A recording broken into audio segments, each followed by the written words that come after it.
So last class లో మనం already లారెంట్స్ half shade పోలరోమీటర్ ని డిస్కస్ చేసుకున్నాం. సో ఈ క్లాస్ లో బాబినెట్ కంపెన్సేటర్ ని డిస్కస్ చేద్దాం.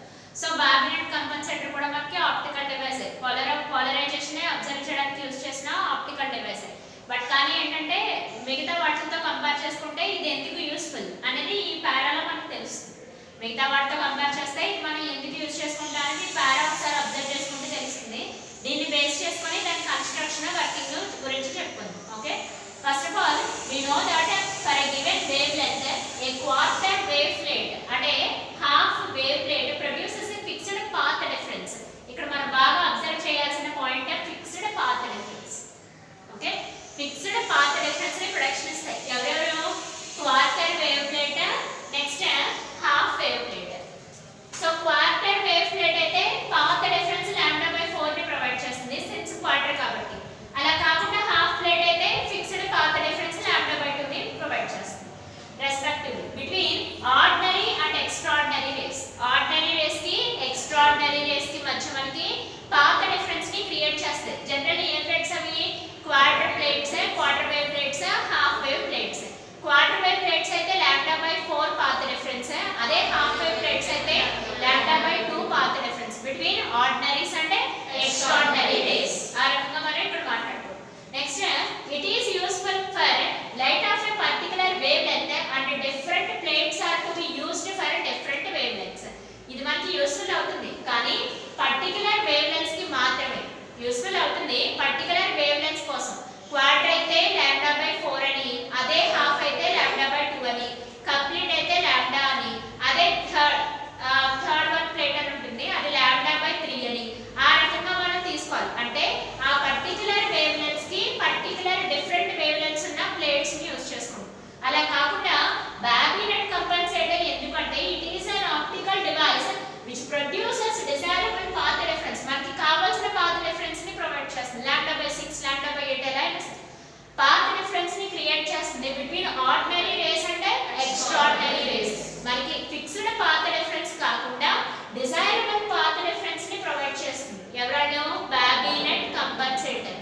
సో మిగతా వాటితో పోల్చుకుంటే దీన్ని ఎందుకు స్టడీ చేస్తున్నా అంటే ఫిక్స్డ్ పాత్ డిఫరెన్స్ కాకుండా డిజైరబుల్ పాత్ డిఫరెన్స్ ని ప్రొవైడ్ చేస్తుంది between ordinary rays and extraordinary rays for any wavelengths. ఏ వేవ్ లెంత్స్ అయినా సరే, ఏ వేవ్ లెంత్స్ కన్సిడరేషన్ లోకి తీసుకున్నా సరే మనకి డిజైరబుల్ పాత్ డిఫరెన్స్ ని ప్రొవైడ్ చేయడం కోసం బాబినెట్ కంపెన్సేటర్ ని యూస్ చేస్తాం. అదే ఫిక్స్డ్ పాత్ డిఫరెన్స్ ని ప్రొవైడ్ చేయడం కోసం λ/4 అయితే క్వార్టర్ వేవ్ ప్లేట్, అదే మనకి హాఫ్ వేవ్ ప్లేట్ ని ఎగ్జాంపుల్ గా చెప్పుకోవడం జరిగింది. ఓకే, సో ఇప్పుడు కన్స్ట్రక్షన్ వర్కింగ్ ని కూడా మనం డిస్కస్ చేసుకుందాం.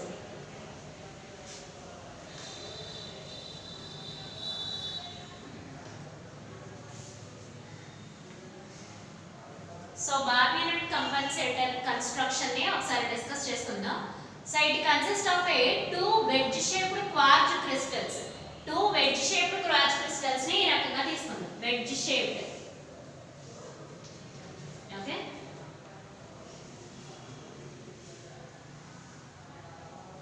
సో 2 వెడ్జ్ షేప్డ్, ఆ షేప్ ని మనం వెడ్జ్ షేప్ అని చెప్తాం. సో క్వార్ట్జ్ క్రిస్టల్స్ ని తీసుకున్నాం. దీని పేరు A, దీని పేరు B. అయితే చేసిన మెటీరియల్ క్వార్ట్జ్, అయితే ఆ షేప్ వచ్చేసి మనకి వెడ్జ్ షేప్. మెటీరియల్ అయితే క్వార్ట్జ్ మెటీరియల్ కానీ షేప్ వచ్చేసి ఏ shape? Wedge shape. So crystal A, crystal B తీసుకున్నాం. They are placed with their hypotenuse planes in contact to form a rectangular block. అంటే హైపోటెనస్ వాల్యూస్ అంటే నేను మార్క్ చేస్తున్నాను ఒకసారి చూడండి. ఇప్పుడు ఈ ట్రయాంగిల్ కి ఇది హైపోటెనస్, ఈ ట్రయాంగిల్ కి కూడా ఇది హైపోటెనస్. అయితే ఈ ట్రూ హైపోటెనస్ 1, హైపోటెనస్ 2, ఈ 2 వెడ్జ్ షేప్డ్ క్వార్ట్జ్ క్రిస్టల్స్ కి కూడా ఆ హైపోటెనస్ ని జాయిన్ చేసి ఒక రెక్టాంగులర్ బాక్స్ ని ఫార్మ్ చేయమంటారు. సో ఆ రెండు వెడ్జ్ షేప్ ని జాయిన్ చేసేద్దాం. ఏ రకంగా అంటే వాటి హైపోటెనస్ లు కూడా జాయిన్ అయ్యేలా. సో ఏ రకంగా అంటే వాటి హైపోటెనస్ వాల్యూస్ జాయిన్ అయ్యేలా. సో ఇది quartz crystal A, quartz crystal B. ఆ రకంగా మనం రెండింటిని జాయిన్ చేసి ఒక రెక్టాంగులర్ బాక్స్ ని ట్రై చేస్తాం. సో ఇంకేం చెప్తున్నారు? Quartz crystal A is cut with its optic axis perpendicular to the refracting surface. అంటే ఏ రకంగా అంటే నేను రిఫ్రాక్టింగ్ సర్ఫేస్ ఏది, ఆప్టిక్ యాక్సిస్ ఏదని క్లియర్ గా చెప్తున్నాను చూడండి. ఇది మనకి రిఫ్రాక్టింగ్ సర్ఫేస్. సో ఇది మనకి రిఫ్రాక్టింగ్ సర్ఫేస్ అంటే మనకి ఇది పర్పెండిక్యులర్ డైరెక్షన్ అంటే ఈ రకంగా ఉంటుంది. ఇది మనకి ఆప్టిక్ యాక్సిస్ అవుతుంది. ఓకే, సో ఇది మనకి రిఫ్రాక్టింగ్ సర్ఫేస్ అయినప్పుడు ఈ రిఫ్రాక్టింగ్ సర్ఫేస్ రేస్ ఈ ఆప్టిక్ యాక్సిస్ రేస్ రెండు ఏ డైరెక్షన్ లో ఉండేటట్టు ప్లాన్ చేయమంటారు? పర్పెండిక్యులర్ డైరెక్షన్ లో ఉండేటట్టు ప్లాన్ చేయమంటారు. అదే దీనికి ఏ డైరెక్షన్ లో ఉండేటట్టు ప్లాన్ చేయమంటారు? పారలల్ డైరెక్షన్ లో ఉండేటట్టు ప్లాన్ చేయమంటారు. సో బి క్వార్ట్జ్ మెటీరియల్ కి parallel డైరెక్షన్, ఏ క్వార్ట్జ్ మెటీరియల్ రిఫ్రాక్టింగ్ సర్ఫేస్ కి పర్పెండిక్యులర్ డైరెక్షన్ ఉండే విధంగా మనం ఆప్టిక్ యాక్సిస్ ని బేస్ చేసుకొని ప్లేస్ చేస్తాం. Okay, so optic axis middle లో తీసుకున్నట్టయితే ఆ మిడిల్ నుంచి ఇది పర్పెండిక్యులర్ డైరెక్షన్, ఏ కి రిఫ్రాక్టింగ్ సర్ఫేస్, నెక్స్ట్ బి కి రిఫ్రాక్టింగ్ సర్ఫేస్ వచ్చేసి మనకి parallel డైరెక్షన్ లో ప్లేస్ చేస్తాం. ఓకే, జనరల్లీ మనకి టూ టైప్స్ ఆఫ్ క్రిస్టల్స్ ఉంటాయి. అందులో మనకి negative type of crystals, positive type of crystals. ఆ నెగటివ్ టైప్ ఆఫ్ క్రిస్టల్స్ లో ఏమవుతుందంటే velocity v is nothing but velocity of extraordinary ray is greater than ordinary ray. Next mu is nothing but refractive index of extraordinary ray is less than ordinary rays కింద తీసుకోవాలి. దీనికి వచ్చేసి example calcite crystal. ఈ phenomenon already మనం double refraction లో మాట్లాడుకున్నాం. Calcite crystal phenomena అంతా double refraction గురించి మాట్లాడుకున్నాం. Next positive crystal, that means extraordinary ray velocity is less than ordinary ray. దానికి ఆపోజిట్ లో రిఫ్రాక్టివ్ ఇండెక్స్ ని తీసుకుంటాం. Ordinary ray refractive index is greater than extraordinary ray refractive index is greater than ordinary rays. Examples వచ్చేసి మనకి quartz crystals. So ఈ quartz crystals already మనం లారెంట్స్ half shade పోలరోమీటర్ లో కూడా డిస్కస్ చేయడం జరిగింది. బాబినెట్ కంపల్సేటర్ లో అయితే ఇంకా కంప్లీట్ గా క్వార్ట్జ్ క్రిస్టల్స్ నే తీసుకున్నాం. ఏ రకంగా అంటే బెడ్ షేప్ లో తీసుకున్నాం. దట్టు ఆప్టిక్ యాక్సిస్ ఒక దానికి పర్పెండిక్యులర్ అయితే రెండో దానికి ప్యారలల్ గా ఉండేటట్టు తీసుకున్నాం. ఓకే, ఆ రకంగా మనం కన్స్ట్రక్ట్ చేయడం జరిగింది బాబినెట్ కంపల్సేటర్. సో ఇప్పుడు వర్కింగ్ చూడాలి. వర్కింగ్ చూసే ముందు బాబినెట్ కంపల్సేటర్ లో ఈ టూ వెడ్జెస్ లో ఏ వెడ్జ్, ఇది వచ్చేసి మనకి B wedge. Okay, so A wedge B wedge. ఇందులో ఏ వెడ్జ్ వచ్చేసి ఫిక్స్డ్ వన్, బి వెడ్జ్ వచ్చేసి మూవబుల్. సో బి అనే వెడ్జ్ షేప్ మెటీరియల్ ని మనం మూవ్ చేయగలం with help of screws. So ఈ రకంగా ఉంటే దీనిపైన బి మెటీరియల్ ని మన అప్వర్డ్ డైరెక్షన్ లో గానీ డౌన్వర్డ్ డైరెక్షన్ లో గానీ డౌన్వర్డ్ డైరెక్షన్ లో గానీ మూవ్ చేయడం జరుగుతుంది. అలాంగ్ హైపోటెనస్ ని బేస్ చేసుకొని ఐదర్ అప్వర్డ్ డైరెక్షన్ లోనైనా లేదా డౌన్వర్డ్ డైరెక్షన్ లోనైనా మూవ్ చేస్తాం. బట్ ఏ వెడ్జ్ మనకి ఫిక్స్డ్, బి వెడ్జ్ వచ్చేసి మనకి movable with the help of the screws. Okay, ఆ రకంగా మనం బాబినెట్ కంపల్సేటర్ కన్స్ట్రక్షన్ ని డిస్కస్ చేస్తాం. సో ఇక్కడ వర్కింగ్ డిస్కస్ చేసుకుందాం. కానీ ఇక్కడ ఈ కాన్సెప్ట్స్ చాలా important. Velocity of extraordinary is less then velocity of ordinary. That to refractive index of extraordinary greater than refractive index of ordinary. Okay, since these are all made up of quartz crystals కాబట్టి. Okay, so ఇప్పుడు working చూద్దాం.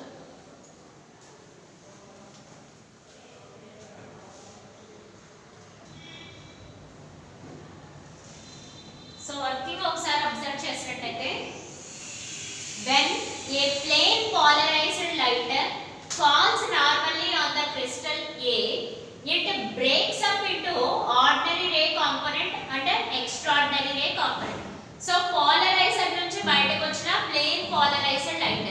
So మనం calcite Nicole prism ని use చేసుకొని polariser analyser create చేసుకుంటున్నాం కదమ్మా. Last లో half shade పోలరోమీటర్ లో మనం పోలరైజర్ N1 అనలైజర్ N2 తీసుకుంటాం. అయితే లారెంట్స్ హాఫ్ షేడ్ పోలరోమీటర్ లో అనలైజర్ ని తగ్గట్టుగా రొటేట్ చేస్తాం. పోలరైజర్ ని ఫిక్స్డ్ గా ఉంచి అనలైజర్ ని రొటేట్ చేయడం జరిగింది. అయితే ఈ కేసులో ఏం చేస్తున్నాం అంటే ఆల్రెడీ పోలరైజ్ అయిపోయిన లైట్ ని క్వార్ట్జ్ క్రిస్టల్ ఏ మీద ఫోకస్ చేస్తున్నాం, నార్మల్ గా ఫోకస్ చేస్తున్నాం. అంటే ఈ రకంగా ఆల్రెడీ మనం ఇందాకే జస్ట్ మాట్లాడుకున్నాం. ఏ రకంగా ఇలా నార్మల్ గా ఫోకస్ చేయడం జరిగింది. ఎవరిని? ప్లేన్ పోలరైజ్డ్ లైట్ ని క్రిస్టల్ ఏ లో. సో ఎప్పుడైతే క్రిస్టల్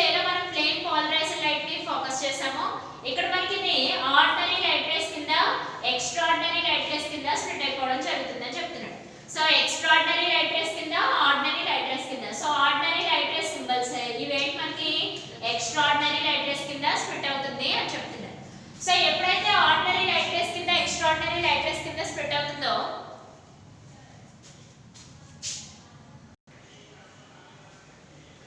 సో ఎప్పుడైతే ఈ క్యాల్సైట్ క్రిస్టల్ మీద వచ్చి నార్మల్ గా ప్లెయిన్ పోలరైజ్డ్ లైట్ పడిందో అప్పుడు ఇది మనకి ఆర్డినరీ లైట్ రేస్ కింద ఎక్స్ట్రాఆర్డినరీ లైట్ రేస్ కింద స్ప్లిట్ అవడం జరుగుతుందని చెప్తున్నారు. Such a velocity of extraordinary light ray is less than ordinary light ray since it is an quartz crystal కాబట్టి. సో ఇది క్వార్ట్జ్ క్రిస్టల్ క్యాల్సైట్ క్రిస్టల్ కి ఏ రకంగా ఉంటుంది వెలాసిటీస్ అనే విషయం జస్ట్ ఇందాకే మనం రాసుకోవడం జరిగింది. సో ఇక్కడ velocity of extraordinary ray is less than velocity of ordinary ray since we are using an quartz crystal material కాబట్టి. So after entering crystal B, the ordinary light ray becomes extraordinary light ray. Extraordinary light ray becomes an ordinary light ray. ఎందుకు? Reason optic axis. ఒకదానికి optic axis parallel direction లో ఉంటే రెండోదానికి ఏ direction ఉంది? perpendicular direction. అందువల్ల based on the optic axis reason ordinary light rays extraordinary గా convert అవుతాయి. extraordinary light rays ordinary light rays కింద convert అవడం జరుగుతుంది. ఆ రకంగా thus two components ordinary light rays and extraordinary light ray components interchange their velocities in a transit from one crystal to another crystal. అంటే ఒకసారి extraordinary light ray rice అయితే రెండోసారి ordinary light ray rice అవుతుంది. అంటే ఒకసారి +2 rice అయితే రెండోసారి -2. ఆ రకంగా చూస్తే రెండు ఏమవుతాయి మనకి +2 -2 క్యాన్సిల్ ఈచ్ అదర్. అంటే దాని అర్థం ఏంటి? ఒకసారి రైస్ అయినప్పుడు సేమ్ అంతే క్వాంటిటీ మనకి డౌన్ అవడం జరుగుతుంది. సో ఎంత క్వాంటిటీ అయితే రైస్ అయిందో సేమ్ అంతే క్వాంటిటీ డౌన్ అయింది కాబట్టి రెండు టూ ఎఫెక్ట్స్ కూడా మనకి క్యాన్సిల్ ఈచ్ అదర్ కింద మాట్లాడుకుంటున్నాం. ఓకే, అంటే క్రిస్టల్ ఏలో చూసుకున్నట్టయితే ఆర్డినరీ ఎక్స్ట్రాఆర్డినరీగా స్ప్లిట్ అయిన రైట్ లేనే మళ్ళీ అంతే క్వాంటిటీలో క్రిస్టల్ బి లో కూడా ఏమైంది ఆర్డినరీ ఎక్స్ట్రాఆర్డినరీ కింద ఎక్స్ట్రాఆర్డినరీ ఆర్డినరీ కింద కన్వర్ట్ అవడం జరిగింది. అందువల్ల వెలాసిటీ ఆఫ్ ద కాంపోనెంట్స్ కూడా ఇంటర్చేంజ్ అయ్యే at the same time each crystal cancel the effect of each other. అది ఏదైనా సరే ఒకదాని ఎఫెక్ట్ ని ఇంకో దానికి క్యాన్సిల్ అవడం జరుగుతుంది. ఎందుకంటే +2 వెలాసిటీ మీరు ఇంక్రీజ్ చేస్తే అంతే -2 వెలాసిటీ అక్కడ డిక్రీజ్ అయిపోతూ వస్తుంది. సో అందుకని క్యాన్సిల్ అవుతుంది అని చెప్తున్నారు. సిన్స్ ఆప్టిక్ యాక్సిస్ ప్లేస్మెంట్ అనేది మనం ఆ రకంగా చేసాం కాబట్టి క్రిస్టల్ ఏ కి పర్పెండిక్యులర్ డైరెక్షన్ లో చేస్తే క్రిస్టల్ బి కి ప్యారలల్ డైరెక్షన్ లో చేస్తాం. ఆ రకంగా క్రిస్టల్ దట్టు హైపోటెనస్ కలిసే విధంగా పెట్టాం కానీ మనం సైడ్స్ కలిసే విధంగా పెట్టలేదు. సో ఈ ఫిజికల్ అరేంజ్మెంట్స్ వల్ల ఒకటి హైపోటెనస్ కలిసే విధంగా రెండు ఆప్టిక్ యాక్సిస్ ఆ రకంగా ప్లేస్ చేస్తాం కాబట్టి ఆర్డినరీ ఎక్స్ట్రాఆర్డినరీ కింద ఎక్స్ట్రాఆర్డినరీ ఆర్డినరీ కింద వెలాసిటీస్ ని ఇంటర్చేంజ్ చేసుకోవడం జరిగింది. ఓకే, ఇప్పుడు వర్కింగ్ లో మనం చూడాల్సింది ఏంటంటే ఫస్ట్ ఆఫ్ ఆల్ మనం తెలుసుకున్న ఫస్ట్ మెయిన్ విషయం వెలాసిటీస్ గురించి మాట్లాడుకున్నాం. వెలాసిటీస్ లెస్ దెన్ ఎక్స్ట్రాఆర్డినరీ లేకున్న వెలాసిటీ ఆర్డినరీ లేకున్న వెలాసిటీ కన్నా తక్కువ ఉంటుందని మాట్లాడు. కానీ ఇదంతా ఎక్కడ క్రిస్టల్ ఏ గురించి తీసుకున్న సిచ్యువేషన్. ఓకే, క్రిస్టల్ ఏ లో ఎంటర్ అయిన వెంటనే క్వార్ట్జ్ మెటీరియల్ కాబట్టి ఎక్స్ట్రాఆర్డినరీ లైట్ రే వెలాసిటీ తక్కువ ఉందంట ఎవరితో కంపేర్ చేస్తే ఆర్డినరీ లైట్ రేతో. కానీ మనకి velocity is equal to distance by time అనే విషయం మనకి తెలిసిందా కదా? Velocity is equal to displacement by time లేదా డిస్టెన్స్ బై టైం. ఈ కేసులో మనం డిస్ప్లేస్మెంట్ కింద కన్సిడరేషన్ లో తీసుకుందాం since velocity is an vector quantity. So అది వెలాసిటీ వెక్టర్ క్వాంటిటీ కాబట్టి ఒకసారి క్రిస్టల్ ఏ వెడ్ షేప్ మెటీరియల్ ని డ్రా చేద్దాం.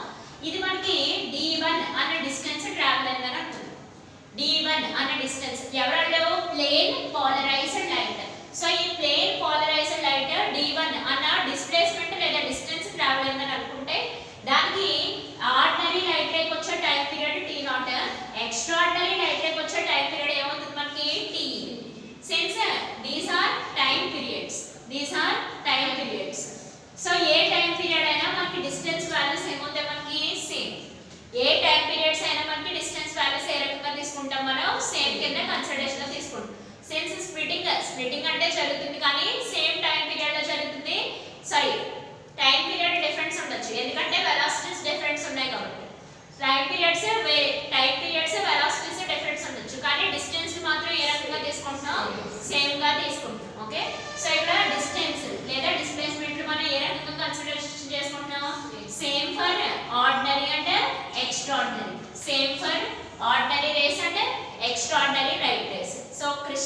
ఏతో మాట్లాడితే.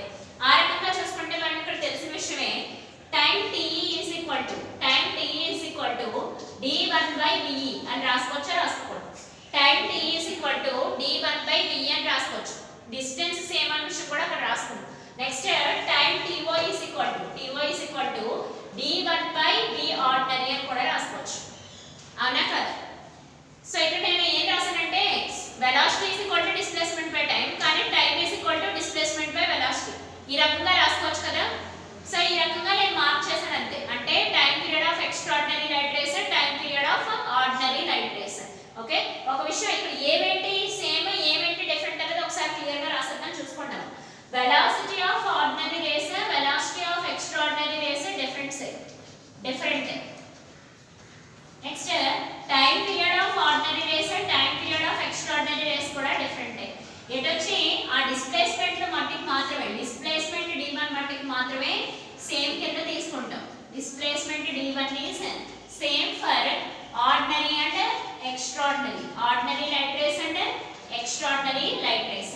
సో ఆర్డినరీ లైట్ రేస్ అయినా ఎక్స్ట్రాడినరీ లైట్ రేస్ అయినా మనం సేమ్ కింద ఎవరిని కన్సిడరేషన్ లో తీసుకుంటాం, డిస్ప్లేస్మెంట్ d1 సేమ్ కింద కన్సిడరేషన్ లో తీసుకుంటాం. ఓకే, మనకి తెలిసిన విషయమే VE is less than V0 అని. అవునా? VE is less than V0. మీరు ఈ ఈక్వేషన్ నుంచి అబ్జర్వ్ చేసింది ఏంటి? Velocity time period both are directly proportional or inversely proportional. Velocity time period both are inversely proportional. అంటే both are a proportional, inversely proportional. Velocity and time period. So round up చేసి రెండు observe చేసుకోవాలి. Inversely proportional. So inversely proportional. So ఎప్పుడు both are inversely proportional కాబట్టి ఇక్కడ మనకి ఎప్పుడైతే velocity of extraordinary light ray is less than velocity of ordinary light ray అయ్యిందో ఆ కేసులో మనం ఇలా రాసుకోవచ్చా రాసుకోకూడదా? T is greater than T0 అని రాసుకోవచ్చు కదా. Since velocity and time period both are a proportional, inversely proportional. Since velocity and time period both are inversely proportional కాబట్టి velocities decrease అయితే అక్కడ మనకి time period ఏమవుతుంది, మనకి increase అవుతుందని రాసాం. ఓకే, సో ఈ రకంగా మనం డిస్కస్ చేసుకుందాం. సో ఇప్పుడు మనం డెల్టా టీ ని క్యాలిక్యులేట్ చేయడానికి ట్రై చేద్దాం. అంటే డిఫరెన్స్ ఇన్ టైం క్యాలిక్యులేట్ చేయడానికి ట్రై చేస్తాం.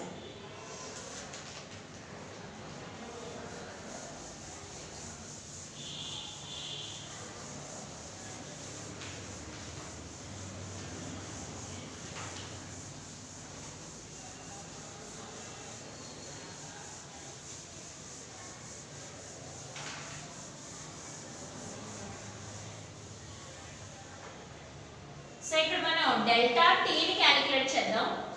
డెల్టా టీ టైం డిఫరెన్స్ అంటే TE మైనస్ T0 కింద రాసాం. ఎందుకు TE మైనస్ T0 కింద రాయాల్సిన అవసరం ఏంటి? TE మోరా T0 మోరా అంటే time period of extraordinary Mora time period of ordinary Mora? Exactly time period of extraordinary more. High నుంచి లో తీసాం. ఆ రకంగా దీన్ని ఏ రకంగా రాసుకోవచ్చు? d1/velocity of E minus d1/velocity of ordinary కింద రాసుకున్నాం.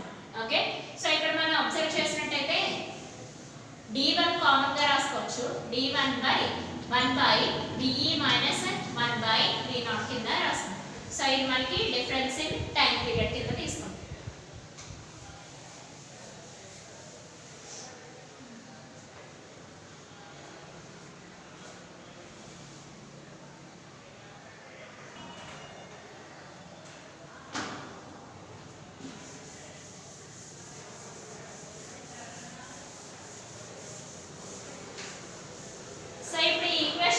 వెలాసిటీ ఆఫ్ లైట్ తో మల్టిప్లై చేసి వెలాసిటీ ఆఫ్ లైట్ తో డివైడ్ చేద్దాం.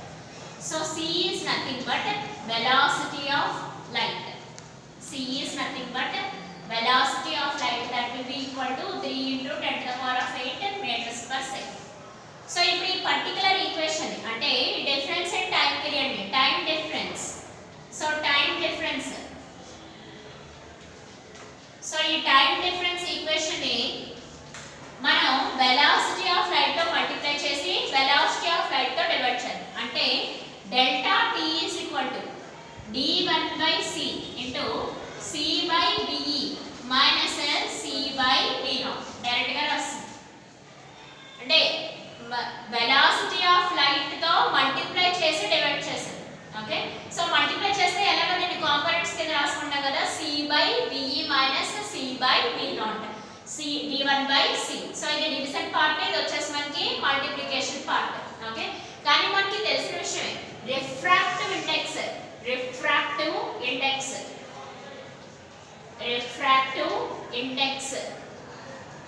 of mu e will become c/v ఈ విషయం మనకి తెలిసిన విషయం రిఫ్రాక్టివ్ ఇండెక్స్ అంటే ఏంటి మనకి velocity of light to the velocity of extraordinary light ray ఆ రకంగా mu e చెప్పాం similarly mu0 will become c/, ఏమవుతుంది మనకి ordinary velocity of light to the velocity of ordinary light అవుతుంది రిఫ్రాక్టివ్ ఇండెక్స్ mu అంటే స్మాల్ u లా రాసి దీనికి ఇలా పడతారు దాన్ని రిఫ్రాక్టివ్ ఇండెక్స్ mu అని చెప్తాం సో ఇక్కడ మనం అదే విషయం సబ్స్టిట్యూట్ చేసుకుందాం delta t will become d1/c minus mu e minus mu0 refractive indexes law change చేస్తాం రిఫ్రాక్టివ్ ఇండెక్స్ లాగా ఈ ఈక్వేషన్ ని చేంజ్ చేస్తాం సో టైం డిఫరెన్స్ ని క్యాలిక్యులేట్ చేస్తాం ఇప్పుడు పాత్ డిఫరెన్స్ క్యాలిక్యులేట్ చేయడమే కోసం కదా ఇంత మనం చేస్తుంది పాత్ డిఫరెన్స్ క్యాలిక్యులేట్ చేద్దాం path difference between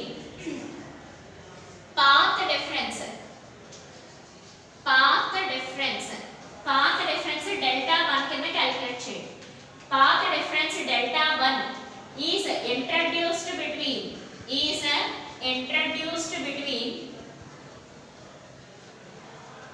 ordinary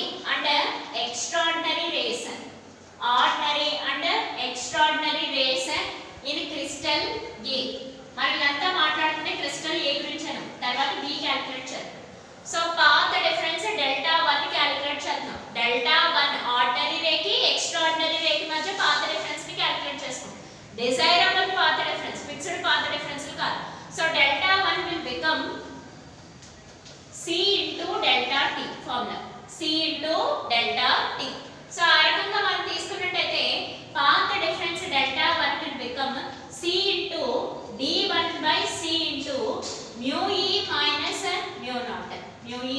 mu0 so ఇక్కడ cc cancel delta 1 become d1 into mu e minus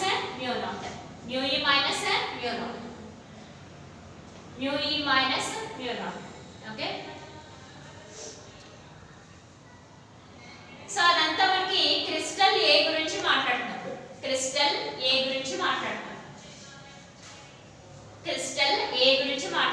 situation అదే మరి క్రిస్టల్ B అయితే సిమిలర్ గా క్రిస్టల్ B అయితే పాత్ డిఫరెన్స్ డెల్టా 2 అవుతుంది క్రిస్టల్ B అయితే పాత్ డిఫరెన్స్ ఏమవుతుంది మనకి డెల్టా 2 డిస్టెన్స్ ఏమవుతుంది మనకి d2 so similarly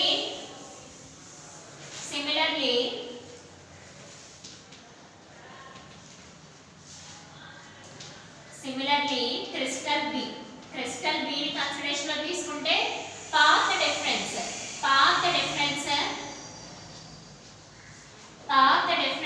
will become similar గా ఆ ఈక్వేషన్ ని యూస్ చేసుకుంటాం delta 2 will become d2 into అక్కడ ఆర్డినరీ కాస్త ఏ రే అవుతుంది ఎక్స్ట్రార్డినరీ రే కాస్త ఆర్డినరీ రే కాస్త ఏ రే కింద మారుతుంది ఎక్స్ట్రార్డినరీ రే ఎక్స్ట్రార్డినరీ అయింది ఎక్స్ట్రార్డినరీ ఆర్డినరీ కింద చేంజ్ అవడం జరిగింది కాకపోతే డిస్టెన్స్ కూడా చేంజ్ అవుతాయి అంటే ఒకసారి క్రిస్టల్ ని డ్రా చేద్దాం చూడండి సో ఈ క్రిస్టల్ B లో సో ఇది మనకి d2 ఓకే సో ఆ రకంగా complete path difference total path difference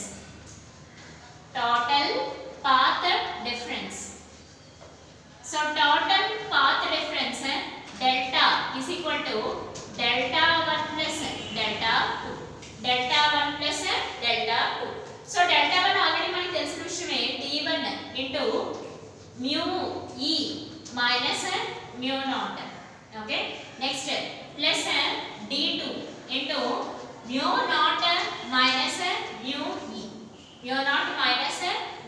e so ఆ రకంగా మనం రెండింటిని ఎడిషన్ చేయడం జరిగింది కంప్లీట్ పాత్ డిఫరెన్స్ చెప్పడం కోసం నెక్స్ట్ ఇక్కడ మనం మైనస్ ని కామన్ తీద్దాం ఈ ఈక్వేషన్ లో నేను టిక్ పడుతున్న ఈక్వేషన్ ని అబ్జర్వ్ చేయండి దాంట్లో మైనస్ ని common తీసినట్లయితే d1 into mu e minus mu0 minus d2 minus mu e minus mu naught, mu e minus mu naught. So minus ని కామన్ గా తీసుకుందాం. ఆ రకంగా మనం డిరైవ్ చేసుకుందాం. ఇంకేట వచ్చి mu e minus mu not common కాబట్టి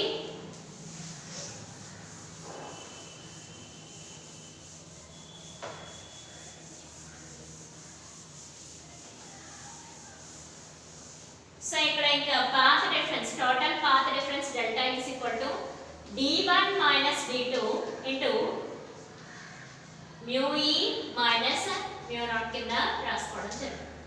d1 మైనస్ d2 ఇంటూ ఏ రకంగా రాసుకున్నాం, mu e minus mu not. అంటే ఆర్డినరీ రేకి ఎక్స్ట్రాడినరీ రేకి ఏ వేవ్ లెంత్ కైనా మనం పాత్ డిఫరెన్స్ ని క్యాలిక్యులేట్ చేసుకోవచ్చు. ఏ రకంగా మనకి డిస్టెన్స్ తెలిస్తే సరిపోతుంది, రిఫ్రాక్టివ్ ఇండెక్సెస్ తెలిస్తే సరిపోతుంది. ఓకే, మనం ఈ డిస్టెన్సెస్ ని d1 ఫిక్స్డ్ అమ్మా, d2 ని చేంజ్ చేయొచ్చు బై యూజింగ్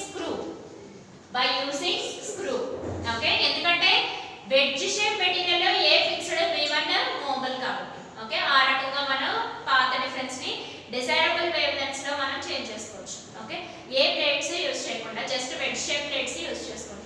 ఆ రకంగా మనం సర్క్యులర్ పోలరైజ్డ్ లైట్ ని అబ్జర్వ్ చేసుకోవచ్చు, ఎలిప్టికల్ పోలరైజ్డ్ లైట్ ని అబ్జర్వ్ చేయొచ్చు, at the same time plane polarised light ని కూడా అబ్జర్వ్ చేసుకోవచ్చు. అది దీని అప్లికేషన్స్. అప్లికేషన్స్ ఏంటంటే circular polarised light. So circular polarised light. So ఇదంతా సర్క్యులర్ పోలరైజ్డ్ లైట్ అని చెప్తాం. అదే ఇలా వస్తే మనకి ఎలిప్టికల్ పోలరైజ్డ్ లైట్ అని చెప్తారు. Elliptical polarised light. సో ఈ రకంగా మోషన్ లోకి వస్తే అది మనకి ఎలిప్టికల్ పోలరైజ్డ్